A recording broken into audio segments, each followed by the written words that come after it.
Bapak-bapak, ibu yang saya muliakan, hari ini kita akan mengaji bersama surat Al-Falaq, di mana pada malam Rabu kemarin sudah kita kaji tentang Qul Nas ila akhirih.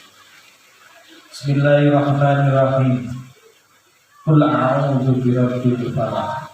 Qul, katakanlah, a'udzu, aku berlindung, birabbil falaq, kepada Tuhan yang menguasai subuh. Qul, katakanlah, a'udzu, ini kemarin sudah kita bahas. Makna dari a'udzu ini adalah asitru, yaitu membentengi diri dari yang kita takuti kepada yang kita mintai perlindungan, yaitu Allah Subhanahu wa Ta'ala. Kemudian makna yang kedua adalah kita senantiasa kembali menempel terus kepada yang kita mintai perlindungan. Itu yang harus kita pahamkan dari hati kita. Ketika diri kita itu serius senantiasa mendekat kepada Allah, serius bermesra-mesraan dengan Allah Subhanahu wa Ta'ala, maka Allah akan tolong kita. Ada satu kisah, seorang dokter saraf di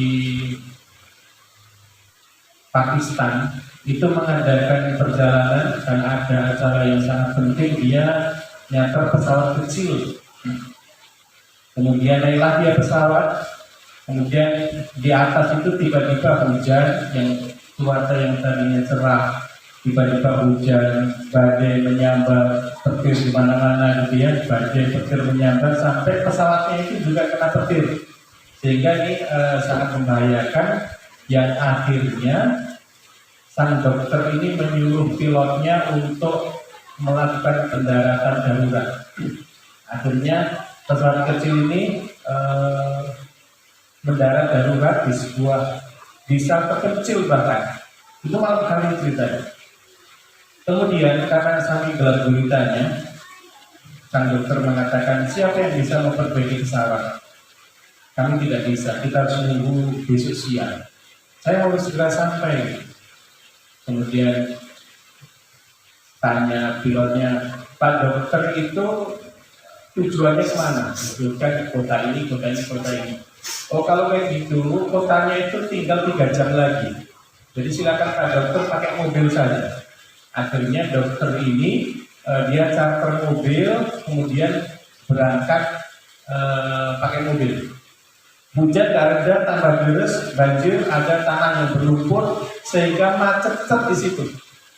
Kalau Jawa, kalau macet banget, macet ya. Macet sekali. Macet sekali ya. Sehingga mau tidak mau memang tidak bisa meneruskan perjalanan.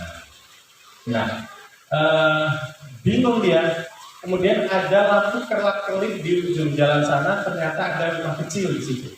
Kemudian sang dokter bilang sama sopirnya, kita ke rumah orang itu saja, kemudian kita sambil sholat dan sekalian berteduh ke sana. Akhirnya datanglah ke sebuah rumah kecil itu, dia ketuk pintu, Assalamualaikum warahmatullahi wabarakatuh. Silakan nak, ada apa? Kami hendak berteduh. Kami sedang melakukan perjalanan. Silakan.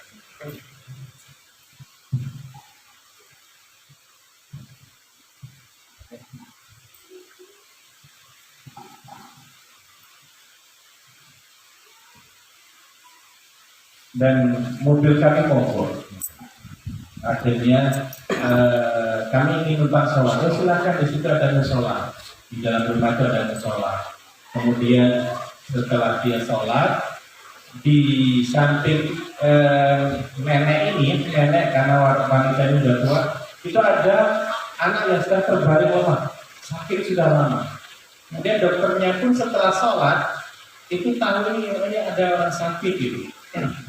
Nah, kemudian sang nenek melanjutkan sholat sunnah, mendekatkan kepada Allah, terus berdoa untuk kesembuhan cucunya. Sehingga si dokter bilang, Nek, ini siapa? Ini sedang sakit apa? Wahai nak, ini adalah cucu saya. Dia seorang yatim piatu, ibunya sudah tidak ada, ayahnya tidak ada. Dia hidup dengan saya dan Dia sakit sudah lama sekali. Nenek sudah berobat ke dokter, sudah.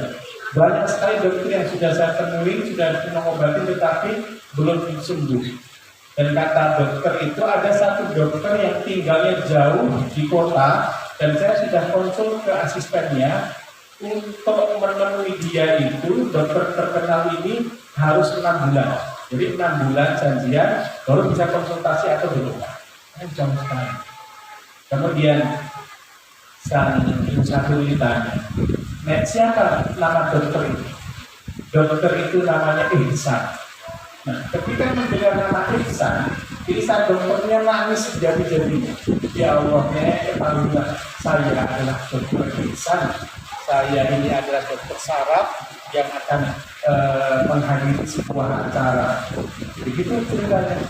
Ternyata gara-gara doa nenek ini Allah kirim saya charter pesawat saya bisa berpetir, saya pakai mobil, kemudian mobil saya mogok, dan saya masuk ke sini sebenarnya hanya untuk numpang sholat dan numpang berteduh saja. Tapi Allah kirim, ternyata doamu nenek bisa menyambar pesawat saya. Seperti bilang Allah, akhirnya diobatilah anak itu dan akhirnya sembuh. Itulah ketika kita benar-benar mendekat kepada Allah Subhanahu Wa Taala, gelap gulita bagi kita, bagi Allah terang benderang. Susah bagi kita, mudah banget bagi Allah Subhanahu Wa Taala. Oleh karenanya, a'udzu itu kita meyakini diri kita harus melekat kepada Allah Subhanahu Wa Taala. Aku berlindung. Jadi di balik kata-kata aku berlindung itu ada kekuasaan Allah yang tidak terbatas.